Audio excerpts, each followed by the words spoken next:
Mia, 30 years after her death in Corpus Christi, a tragedy that broke millions of hearts, especially here in Texas. She was the voice of a generation, a beacon of hope for millions, and the undeniable Queen of Tejano music. But behind the glittering stage lights and adoring fans, a devastating truth was waiting to unfold. Nearly 3 decades have passed since Selena Quintanilla's life was tragically cut short. Yet new details continue to emerge, painting a fuller, more heartbreaking picture of what really happened. From betrayal at the hands of someone she trusted, to shocking revelations that even her closest fans didn't see coming. This is the side of Selena's story that few dare to tell. So if you think you know the full truth about Selena, think again. Stay with us as we uncover the devastating details that still haunt the legacy of a star gone far too soon. Meant for the stage. Selena Quintanilla was raised in the nearby town of Lake Jackson. She was the youngest child of Abraham Quintanilla Jr., a former musician, and Marcella Ophelia Quintanilla. Her upbringing was shaped by a strong sense of faith, family, and culture. Raised as a Jehovah's Witness in a bilingual Mexican-American household, Selena was immersed in both American and Latino traditions from an early age. Her father, who had previously been in a band called Los Dinos, quickly recognized that his daughter had an extraordinary musical gift. By the age of 6, Selena's musical talent could not be avoided. Abraham remembers that her timing and pitch were impeccable even during childhood. He thought she was meant for the stage and took it upon himself to develop her talent with unremitting determination. In 1980, the Quintanilla family set up a Tex-Mex restaurant called Papagayos, where Selena played with her 2 older siblings, AB on the bass and Suzette on drums. It was here that she gained her first experience in public performance, charming local crowds with her voice and presence. Sadly, the restaurant was short-lived because of the 1980s oil glut, which had ruined the local economy. Once the restaurant closed, the Quintanilla family struggled financially, eventually declaring bankruptcy and being evicted from their home. With not much else to do, they loaded up and moved to Corpus Christi, Texas, hoping to find something better. Abraham became the manager of a newly formed family band, Selena y los Dinos. The band began performing wherever they could: weddings, quinceañeras, fairs, and street corners. These early jobs paid her hardly anything, and the road life was tough. But Selena was positive, driven by her love of music and drive. It was then that her grit and hard work truly came into their own. As Selena's music career gained momentum, it started to conflict with her education. Abraham made the extremely rare move in 8th grade to take her out of mainstream school to study music full-time, a move that drew negative attention from teachers who believed she was missing out on a typical childhood. Determined not to be behind, Selena completed her high school diploma through the American School of Correspondence at age 17. Then, she attended college-level business administration courses, indicative of her desire to be in charge of her own career and fashion businesses. These initial sacrifices and aspirations set the stage for a little girl who was to become a global superstar. With their backs against the wall and nothing left but each other, the Quintanilla family turned adversity into opportunity. The formation of Selena y los Dinos. The formation of Selena y los Dinos was not born from industry connections or luxury, but from necessity and resilience, especially after the Quintanilla family's Tex-Mex restaurant, Papagayos, shut down during an economic downturn, leaving them in a tough spot. Faced with limited options, Abraham Quintanilla Jr., a former musician himself, decided to lean into the family's strongest asset, Selena's exceptional musical talent. He formed a family band with his children, Selena as lead vocalist, AB on bass, and Suzette on drums. They named the group Selena y los Dinos, a nod to Abraham's former band, Los Dinos. In the beginning, Selena y los Dinos played anywhere they could find a gig. They frequently performed for food or gas money, riding around many hours in a ramshackle tour bus called Big Bertha. Tour life was tough, with many long nights, meager pay, and little recognition. But those humble performances played a significant role in developing Selena's stage presence and creating a local following. In spite of the hardships, the family's love for each other strengthened, and their common goal of success saw them through the most difficult times. Abraham made a business decision for the band to perform Tahhano music, a man-dominated genre that blended Mexican folk, country, and pop with German polka influences. Selena had initially wanted to sing in English, but Abraham insisted on Spanish-language songs to appeal to Latino markets. The stipulation? Selena did not yet speak Spanish herself. She had to learn lyrics phonetically, with the close help of her father. This obstacle revealed her flexibility, professionalism, and a perfect ear for music. With time, she gained confidence, and her unique voice became a feature of Tejano music, where women's success had been elusive. When Selena y los Dinos gained popularity, their talent and persistence began drawing some attention on the Tahhano music scene. They released early recordings on independent labels and mapped out TV dates, like appearances on syndicated Johnny Canales' show.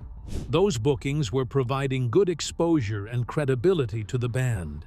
In spite of initial pushback at halls to having a teenage woman as front for a Tahhano group, live shows by the band and Selena's on-stage persona justified criticism. Selena y los Dinos was more than a family group when it began. It was a phenomenon that would transform the genre and propel Selena to superstardom. Selena's entry into Tahhano music. Selena's introduction to Tahhano music was both strategic and groundbreaking. Though she had a natural preference for English-language pop music, her father and manager, Abraham Quintanilla Jr., recognized that Tahhano, an evolving genre blending Mexican, German, and American musical influences, offered a pathway for the young singer to stand out. At the time, Tahhano was largely dominated by male artists, and female performers were often discouraged or dismissed. Yet, Abraham believed that Selena's talent could break those barriers. With determination and a vision for her future, Selena entered the genre ready to defy expectations. One of the greatest challenges Selena had in the beginning was that she wasn't very fluent in Spanish. While she was born into a Mexican-American family, she only used English at home and learned to sing Tahhano songs as lyrics phonetically. She worked tirelessly with the help of her father, studying pronunciation and soaking up the cultural richness of the music. Her commitment to learning the language impressed not only fans but also granted her legitimacy within the Tahhano music community. Her increased fluency ultimately enabled her to engage more authentically with Spanish-speaking fans and added depth to her performance on stage. Despite the initial hesitation of radio stations and promoters at venues, most of whom doubted a woman's place in the genre at a young age, Selena y los Dinos persisted with drive that would not be swayed. They performed every gig they could secure, from quinceañeras to county fairs, building a grassroots base steadily. Their breakthrough came in 1987 when Selena won Female Vocalist of the Year at the Tahhano Music Awards, an honor she would win 9 years in a row. This was a turning point in her life and cemented that she was more than a novelty act. She was a star reshaping the genre. Selena's growing popularity brought a fresh, energetic presence into Tahhano music. Her energetic live performances, fashion sense, and dramatic vocals charmed a new fan base and resulted in updating the sound. Assisted by her brother A.B. Quintanilla's groundbreaking songwriting and production, she incorporated pop, cumbia, and R&B into her music, and still remained true to the classic Tahhano roots. Her image defied traditional gender roles and opened up the genre to a wider audience outside of the Southwest and Texas. When Selena crossed into Tahhano, she didn't just join the genre, she elevated it and redefined it. opening the door for crossover success and lasting fame. Signing with EMI Latin. In 1989, during a performance at the Tahhano Music Awards, Selena caught the attention of Jose Bihar, the head of EMI Latin, a new division of EMI Records focused on Latin music. Bihar, who had recently left CBS Records to launch this label, was immediately captivated by Selena's voice, charisma, and star quality. He famously remarked that he believed he had found the next Gloria Estefan. This encounter would spark a bidding war between EMI Latin and Sony Music Latin, with both labels recognizing Selena's potential to become a major star, not just in Tahhano, but across Latin and mainstream pop markets. Even though Sony allegedly offered twice the signing bonus, Abraham Quintanilla Jr. opted to sign Selena with EMI Latin. This was not due to monetary reasons, but because EMI guaranteed Selena the chance to produce a crossover English-language album someday. This fit well with the long-term plans of the family to make Selena a global superstar. Moreover, Abraham believed that having his son A.B. Quintanilla continue to record Selena's music, something EMI had agreed to facilitate. The agreement placed Selena as one of the first artists signed to EMI Latin, making her the face of the label's future. Selena's self-titled debut album on EMI Latin was released on October 17, 1989. The album was a mix of Tahhano, pop, and cumbia sounds and marked the introduction of a more polished, commercial sound. With A.B. Quintanilla as lead producer and songwriter, the album met with good approval from fans and critics alike. It reached a peak position of number 7 on the Billboard Regional Mexican Albums chart, a strong debut marking Selena's official entry into the national music scene. Its success cemented her status as a rising star and convinced EMI to believe in investing in her future. Signing with EMI Latin was not just a business transaction, it was the beginning of Selena's transformation from regional phenomenon to international phenomenon. The contract led to sponsorships, more profiled gigs, and more widespread media coverage. Months after signing the contract, Selena signed an endorsement agreement with Coca-Cola, further expanding her visibility and introducing her to fresh publics. The EMI Latin affiliation also provided access to improved production, professional marketing, and tour security. With the backing of a major label and the relentless support of her family, Selena was now on the road that would lead her to mainstream stardom and, ultimately, global fame. Selena and Chris Perez. Chris Perez entered Selena's life in 1989. We had to be like Tom, like we really love each other. When he was hired as the new guitarist for her band, Selena y los Dinos. At the time, Chris was an experienced rock musician with a quiet, rebellious edge that stood in contrast to Selena's bubbly personality and family-centered lifestyle. Despite their differences, a deep connection began to form as the two spent long hours touring together. Their relationship quickly evolved from friendship to romance, though both were cautious due to the close-knit nature of the band and the fact that Selena's father, Abraham Quintanilla Jr., had a strict policy of keeping business and personal lives separate. Knowing how much Abraham would object, Selena and Chris maintained their affair on the sly as long as possible. When the news finally did leak, Abraham exploded in anger. He was afraid that the romance might ruin Selena's career and the success the family had achieved. In a tearful standoff, he fired Chris from the band and insisted on the breakup. The young couple was heartbroken, but their love became stronger despite the adversity. In a daring move, Selena and Chris eloped in 1992, realizing it was the only way they could be together without anyone's interference. After their clandestine wedding was announced, Abraham finally accepted Chris into the group and brought him back into the band. Despite being joyful, both Selena and Chris had personal pressures.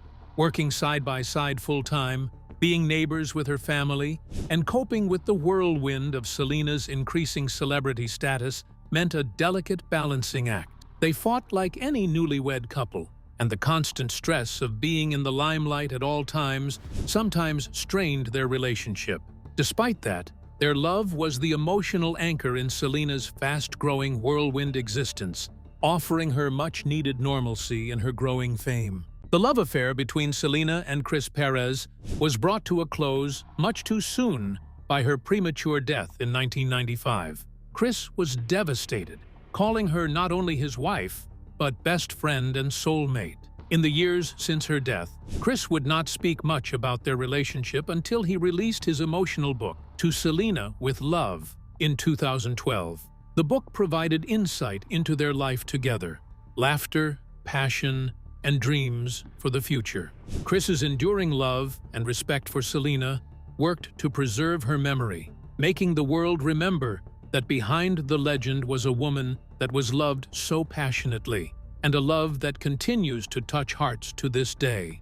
While her love story with Chris Perez revealed the woman behind the icon, it was Selena's unstoppable rise in music that cemented her as a global force destined to break boundaries far beyond Tahhano charts, musical milestones, and global reach. Selena's 1992 album Entre a mi Mundo marked a turning point in her career and catapulted her into the Latin music spotlight. Featuring hits like Como la Flor, the album showcased her vocal range, emotional depth, and magnetic performance style. Entre a mi Mundo topped the Billboard Regional Mexican Albums chart for 8 consecutive months and became one of the best-selling Tahhano albums of all time. This record not only solidified Selena's status as a dominant force in Latin music, but also helped bridge cultural gaps, earning her fans across the United States, Mexico, and Latin America. In 1994, Selena attained one of her highest honors with the release of her live album, which was captured on stage during a concert in Corpus Christi.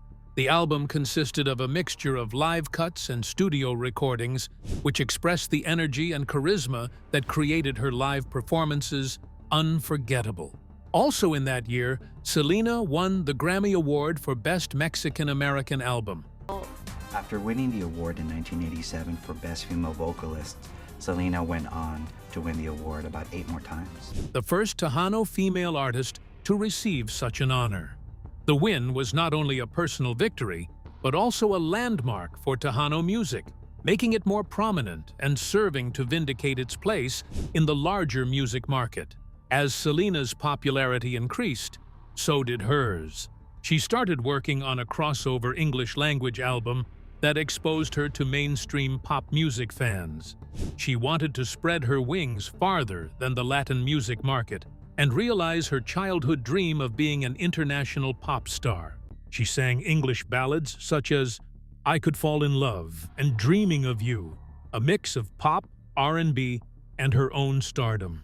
Sadly, she wouldn't survive to witness the total release of this album, but in its unfinished state, Dreaming of You entered the Billboard 200 at #1, a first for a Latina, and cemented Selena's crossover popularity.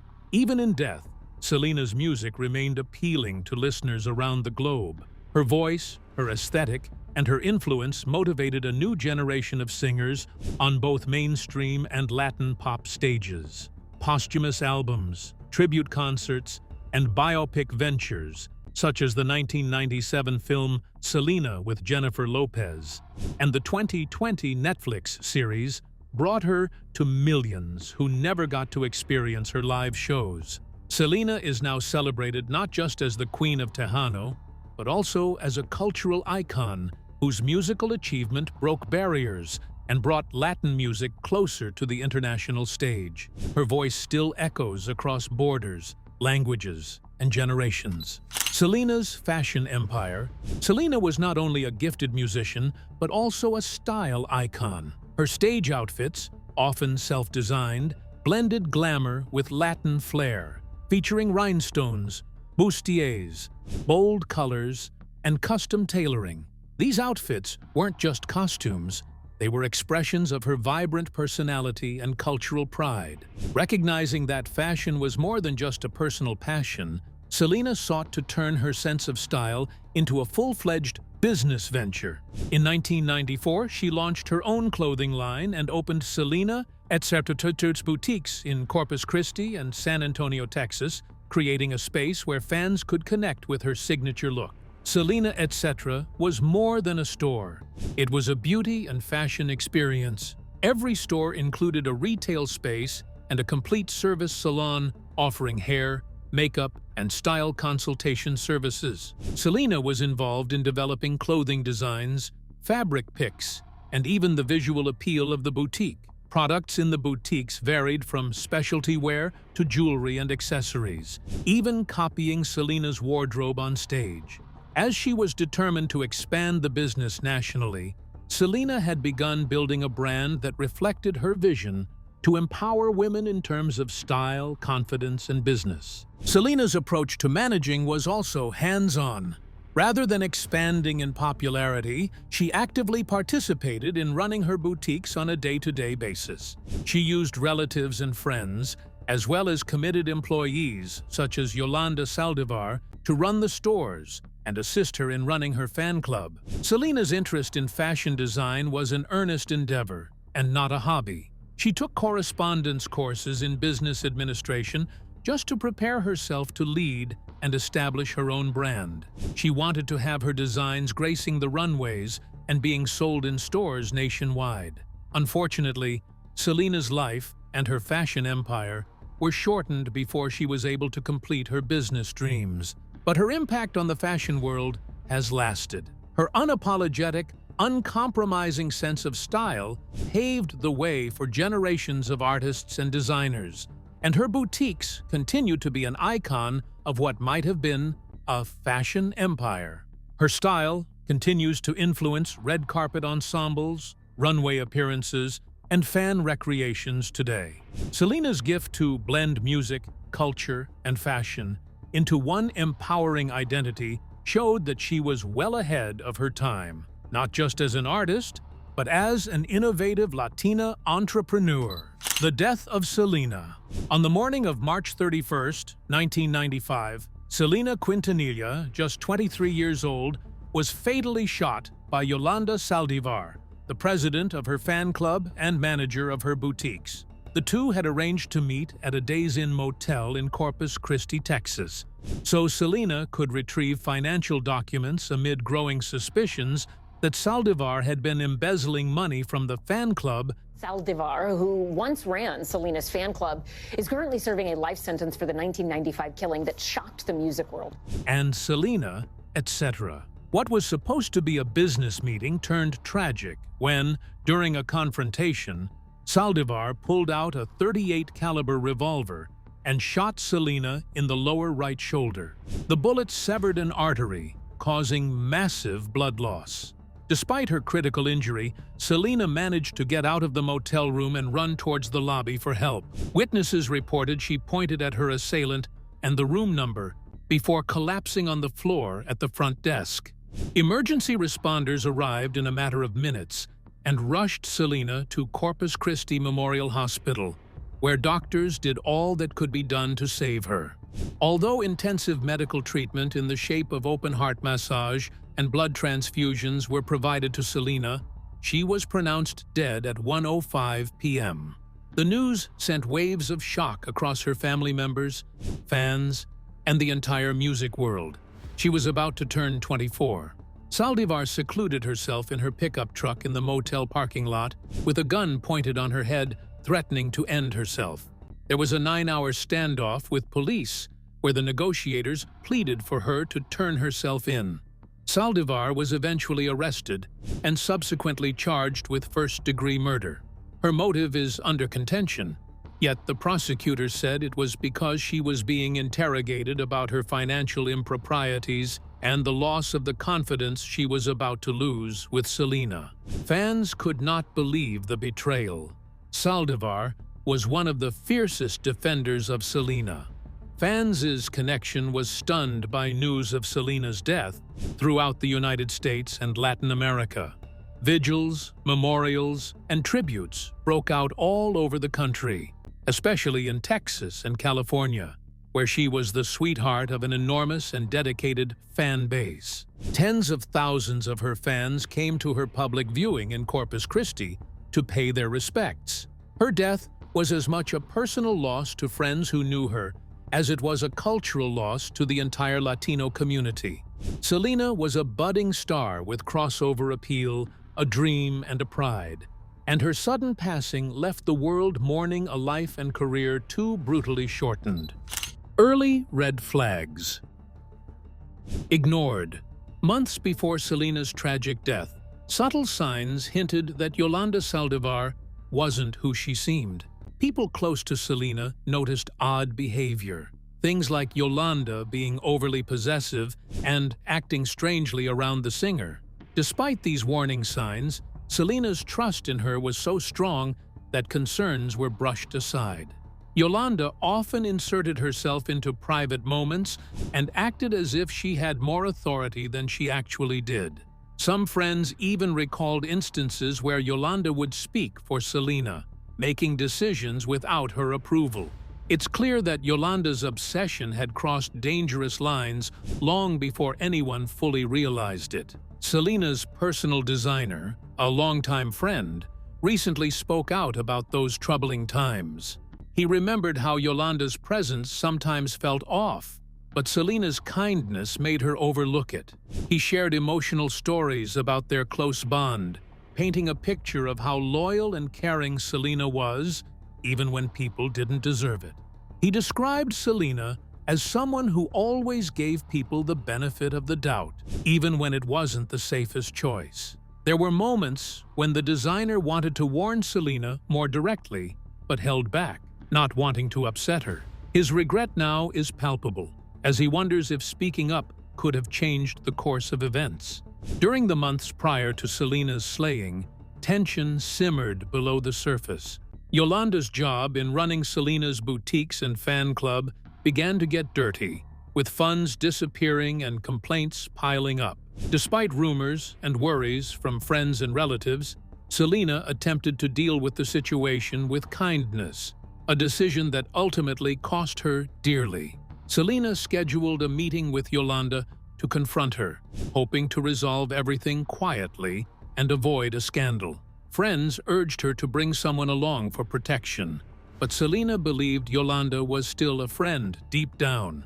Tragically, Selena's loyalty and desire to see the best in people ended up putting her directly in harm's way. The designer's recollections are a poignant reminder of Selena's vibrant personality and trusting nature. Learning about the initial eerie signs is chilling, knowing how it all turned out. Even decades later, her friends still speculate about what could have been if those warning signs were taken more seriously. It's a haunting thought, how a few different choices might have saved a life so full of promise. Selena's story continues to be a cautionary tale about misplaced trust and the importance of listening to gut instincts. Every year, fans and loved ones alike honor her legacy while grappling with the heartbreaking what-ifs. Trial, conviction, and unanswered questions. The trial of Yolanda Saldivar, accused of causing the death of Selena Quintanilla, began in October 1995 and immediately captured national attention, particularly within the Latino community. Due to intense media coverage and heightened emotions in Corpus Christi, the trial was moved to Houston to ensure a fairer jury selection. Cameras were not permitted inside the courtroom, but crowds gathered outside daily, eager for updates. Prosecutors argued that the slaying was a deliberate act, motivated by betrayal and the fear of exposure, as Saldivar had been confronted by Selena and her family about embezzlement from her boutiques and fan club. At trial, the prosecution had compelling evidence, including Saldivar's alleged confession, in which she supposedly said she shot Selena after a fight. They also pointed out that as a registered nurse, Saldivar did not call 911 or try to administer first aid, behavior contrary to her assertions that the shooting was an accident. Witnesses, such as motel employees, testified to Selena's last moments when she named Saldivar as the shooter. In spite of efforts by the defense to paint the shooting as an accident, the evidence was strongly in favor of intent and premeditation.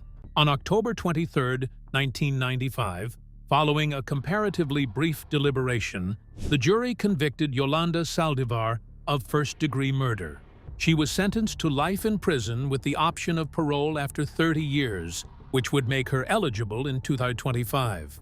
Saldivar is serving her sentence at the Mountain View Unit, a maximum security women's prison in Gatesville, Texas. Though the guilty verdict was a degree of justice for Selena's fans and family, the emotional hurt caused by her death was anything but healed. Most felt that no verdict could possibly alleviate the sorrow of losing someone so young and promising. Although there is a conviction, there still remain doubts as to the character of the crime. Saldivar has continued to assert in interviews that the shooting was accidental, even going so far as to say that her conscience is clear, words that have only served to infuriate the public and further fuel speculation. There have been questions regarding how Selena, who was known to possess intuition and strength, remained and spoke with Saldivar after she was terminated, and why she consented to meet her alone at a motel. Others wonder about the full extent of Saldivar's financial misdeeds and whether more could have been done to prevent the tragedy. These loose threads are left behind with fans and relatives, creating a lingering sense of what if during Selena's final hours. Nearly 30 years after the emotional courtroom drama that gripped a nation, a new chapter in the pursuit of justice has unfolded, one that reaffirms the weight of Selena's loss and the lasting impact of her legacy. Justice reaffirmed 30 years after Selena's death. On March 27, 2025, the Texas Board of Pardons and Paroles denied parole to Yolanda Saldivar, the woman convicted of murdering Tahhano music icon Selena Quintanilla in 1995. The decision came just days before the 30th anniversary of Selena's death, a date that continues to resonate deeply with fans worldwide. The parole board cited the severity of the crime and Saldivar's continued threat to public safety as reasons for the denial. Saldivar, who is serving a life sentence, will be eligible for parole review again in March 2030. The Quintanilla family expressed gratitude for the board's decision, stating that while nothing can bring Selena back, the denial reaffirms that justice continues to stand for the beautiful life taken too soon. They emphasized their commitment to celebrating Selena's life and legacy, urging fans to do the same. Selena's impact on music and culture remains profound, with numerous tributes and memorials honoring her contributions. Public response to the denial of parole was quick and widespread, especially on social media sites where fans expressed relief and ongoing admiration for Selena. Many noted the significance of remembering her success and the happiness she brought to so many lives. The decision also renewed interest in Selena's music and life, making her legacy familiar to new generations. Saldivar was convicted for being the president of Selena's fan club and the manager of her boutiques, which she exploited to embezzle funds.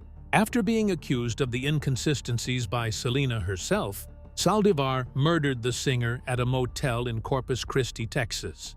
The nation was stunned by the incident and was filled with an outpouring of sadness, especially from the Latino community. Selena's lasting legacy remains an inspiration to artists and fans, making her a cultural icon. Selena Quintanilla's life was filled with talent, love, and unimaginable loss, and even decades later, her story continues to move and inspire us all. If this video gave you a deeper understanding of Selena's legacy, don't forget to hit that like button. And if you want more powerful stories like this, be sure to subscribe and turn on notifications so you never miss an update. Before you go, tap the next video on your screen. It's one you don't want to miss.